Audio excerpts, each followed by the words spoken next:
Hello friends, this side is Priyanka. Welcome to my channel achiever सेम। तो friends, यहाँ पे हम चैप्टर 7 स्टार्ट करेंगे, reaching the age of adolescence. इससे पहले हम 6 चैप्टर्स यहाँ पे कंप्लीट कर चुके हैं। तो यहाँ पे मैं आपको शॉर्ट में बता दूँ कि एडोलेसेंस क्या होती है कि टू ग्रो इनटू मैच्योरिटी। ठीक है, यानी यहाँ पे अगर हम बात करें, किड्स जो हैं वो स्टार्ट हो जाती है उनकी एज अलग 10 से 11 साल तक। 10 से 11 साल की एज उनकी एडोलेसेंस की तरफ जो है वो स्टार्ट हो जाती है। मतलब यहाँ पे एकदम से ग्रोथ बच्चे जो हैं वो पकड़ते हैं। ठीक है फ्रेंड्स, अब यहाँ पे ये हो जाता है कि 11 से 19 साल की एज को हम यहाँ पे एडोलेसेंस जो है कहते हैं। ठीक है, क्योंकि क्या होता है कि प्यूबर्टी के बाद जो रिप्रोडक्शन, मतलब ह्यूमन में कैपेबिलिटी हो जाती है रिप्रोडक्शन की प्यूबर्टी के बाद। ठीक है, जो एज होती है उनकी 11 से 19 साल के बीच की।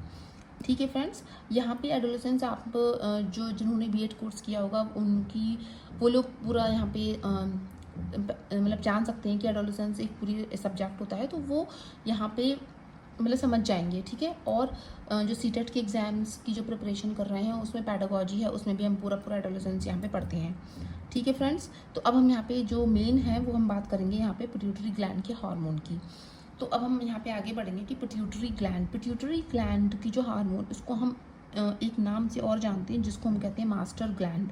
ठीक है, यहाँ पे ये क्वेश्चंस यहाँ पे बन चुके हैं कि ऐसा कौन सा जो हार्मोन है जो अदर ग्लैंड्स को स्टिमुलेट करते हैं। ठीक है, कौन कौन सी हार्मोन्स हो जाती हैं, जैसे कि हमारे टेस्टिस, ओवरीज, थायराइड एंड एड्रिनल्स। जैसे कि अगर फॉर एग्जांपल यहाँ पे पैनक्रियाज जो है वो सिक्रेट करता है इंसुलिन को, थायराइड करता है थायरॉक्सिन एंड एड्रिनल करता है एड्रिनालिन को। तो यहाँ पे ये क्वेश्चन जो है यहाँ पे बन चुका है। ठीक है फ्रेंड्स, तो आप इसको जो है ध्यान रखना कि पिट्यूटरी ग्लैंड को हम मास्टर ग्लैंड भी कहते हैं। ठीक है, हार्मोन को सिक्रेट करते हैं लाइक ग्रोथ हार्मोन्स की तरह, एंड जो वो हार्मोन जो स्टिमुलेट करते हैं दूसरी ग्लैंड्स को, जैसे कि हमारे टेस्टिस, ओवरीज, थायराइड, मतलब 1 2 3 4 ग्लैंड्स को जो है यहाँ पे ये जो स्टिमुलेट करते हैं। ठीक है, तो वो हमारी कौन सी जाती है, पिट्यूटरी ग्लैंड होती है। जैसे यहाँ पे पैनक्रियाज जो है वो इंसुलिन को करता है, थायराइड, थायरॉक्सिन, एड्रिनालिन। ठीक है, आई होप ये आपको समझ में आ रहा होगा। ठीक है फ्रेंड्स, अब हम यहाँ पे इसके आगे पढ़ेंगे male and female hormone. Male hormone हमारा टेस्टोस्टेरोन होता है और जो फीमेल हार्मोन है वो हमारा एस्ट्रोजन होता है। ठीक है फ्रेंड्स, यहाँ पे हम आगे बढ़ेंगे। ठीक है फ्रेंड्स, तो यहाँ पे मेल एंड फीमेल हार्मोन मैंने आपको बता दिया। अब हम यहाँ पे बात करेंगे क्रोमोसोम्स। क्रोमोसोम्स क्या होते हैं, थ्रेड लाइक स्ट्रक्चर होते हैं जो कि प्रेजेंट होते हैं न्यूक्लियस में, सेल के न्यूक्लियस में प्रेजेंट होते हैं। इसका काम क्या होता है कि ये one generation to next generation की जो इन्फॉर्मेशन है उसको लाने का काम करता है। ठीक है, तो ये हमारे क्या हो जाते हैं, क्रोमोसोम्स। अब हम बात करेंगे यहाँ पे डक्टिलस ग्लैंड। डक्टिलस ग्लैंड यानी कुछ ही ग्लैंड्स होती हैं, जैसे कि हमारी स्वेट ग्लैंड्स हो गई, ऑयल ग्लैंड्स हो गई एंड सलाइवरी ग्लैंड्स हो गई। ये अपने सिक्रीशंस को रिलीज़ करती हैं इन्हीं डक्ट के थ्रू। ठीक है, अब हम यहाँ बात करेंगे यहाँ पे एंडोक्राइन ग्लैंड। एंडोक्राइन ग्लैंड को ही हम डक्टिलस ग्लैंड बोलते हैं क्योंकि इनमें डक्ट नहीं पाई जाती है। ये हार्मोन को डायरेक्टली ब्लड स्ट्रीम में जो है रिलीज़ करती हैं हार्मोन को, इसलिए ये क्या कहलाते हैं, हमारे डक्टिलस ग्लैंड और एंडोक्राइन ग्लैंड। ठीक है, और एक्सोक्राइन ग्लैंड होती हैं वो हमारी डक्ट ग्लैंड होती हैं। ठीक है फ्रेंड्स, तो ये आपको पता चल गया होगा कि डक्टिलस ग्लैंड हमारी एंडोक्राइन ग्लैंड होती हैं, यानी हम एंडोक्राइन ग्लैंड के बारे में बात करेंगे। ये डायरेक्टली जो अपने हार्मोन होती हैं वो रिलीज़ किस में करती हैं, ब्लड स्ट्रीम में करती हैं। ठीक है फ्रेंड्स, ये छोटे छोटे पॉइंट्स हैं ये आपको पता होने चाहिए। ठीक है फ्रेंड्स, यहाँ पे अब हम यहाँ पे आगे बढ़ेंगे।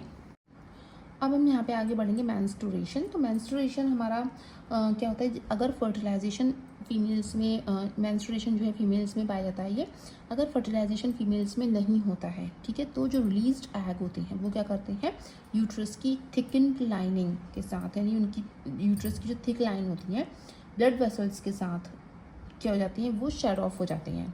ठीक है, जो रिलीज्ड एग होती है, इसी कारण क्या होता है, फीमेल्स में क्या होती है, ब्लीडिंग होने लगती है, जिसको हम मेंस्ट्रुएशन कहते हैं। ठीक है फ्रेंड्स, ये इतना कोई इंपॉर्टेंट टॉपिक नहीं है ये वाला मेंस्ट्रुएशन का, बस लेकिन इसमें था बुक में तो मैंने आप ले आई। मेनोपॉज जो थी 45 to 50 ईयर्स, यानी यहाँ पे मेंस्ट्रुअल साइकिल जो है वो स्टॉप हो जाती है। मेनार्क जो फर्स्ट मेंस्ट्रुअल फ्लो होता है, ठीक है, एट प्यूबर्टी, उसको हम मेनार्क बोलते हैं।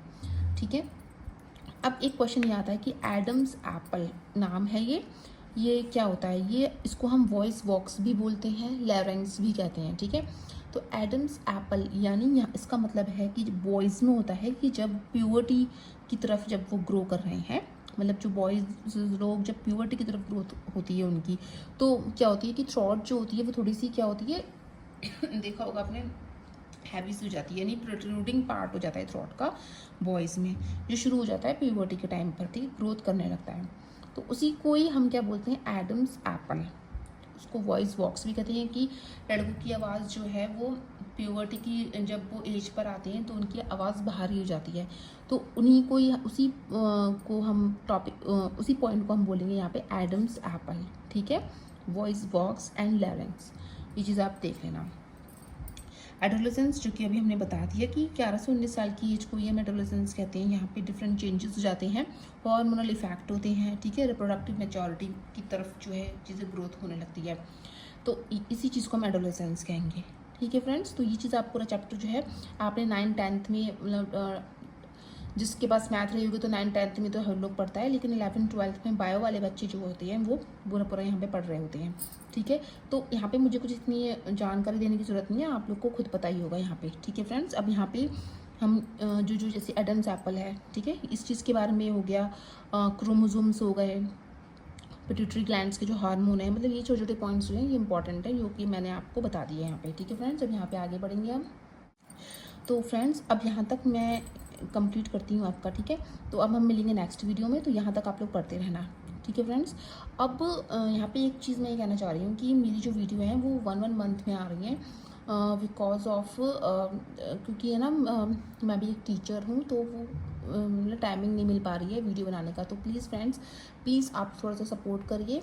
मैं मुझे जैसी टाइम मिलता है मैं पूरा वीडियो बनाती हूँ, अपने नोट्स आपसे शेयर कर रही हूँ। तो प्लीज़ आप लोग उसको थोड़ा थोड़ा सा सपोर्ट करिए।